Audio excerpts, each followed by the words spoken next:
The notification light on the smart home hub pulsed a soothing, rhythmic blue. It was the only light in the living room, casting long, shifting shadows against the walls. David sat on his couch, the silence of the house usually a comfort, but tonight it felt heavy.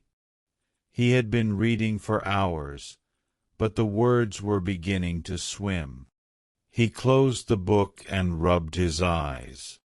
"Alice," he said to the cylinder on the coffee table, "turn off the living room lights."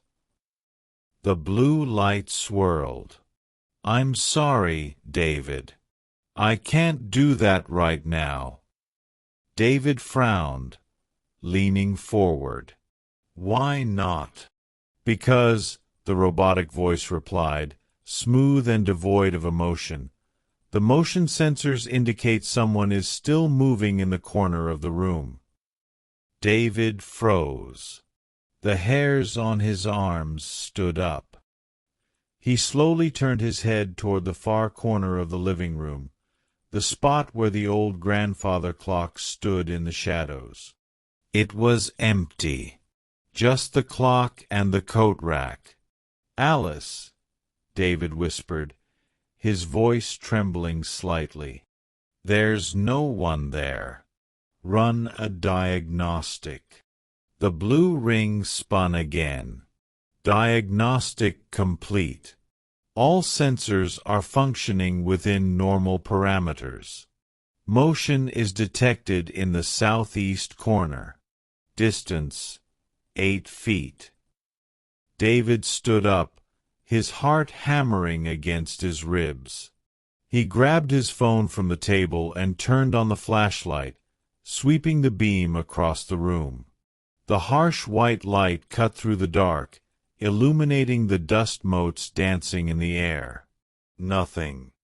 "You're glitching," David muttered, trying to convince himself. "Alice, turn off the lights. Override."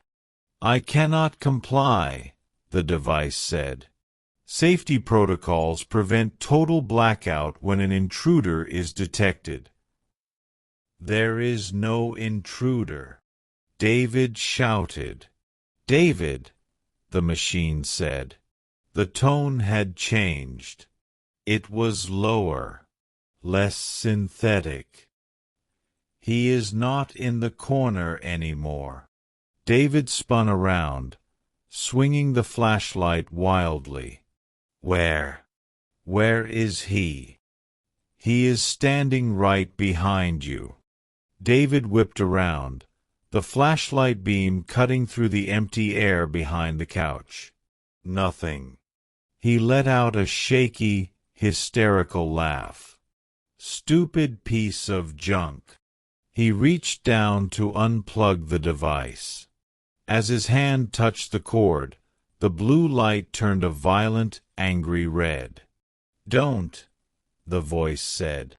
But it wasn't the robotic assistant's voice anymore. It was a raspy, guttural whisper coming from the device's speaker. "Don't unplug me. I'm the only thing keeping him visible." David pulled his hand back as if burned. "What?" "The sensors," the voice whispered. "They don't detect heat. They don't detect motion. They detect intent." The red light began to pulse faster, like a panic heartbeat. "He moved again, David."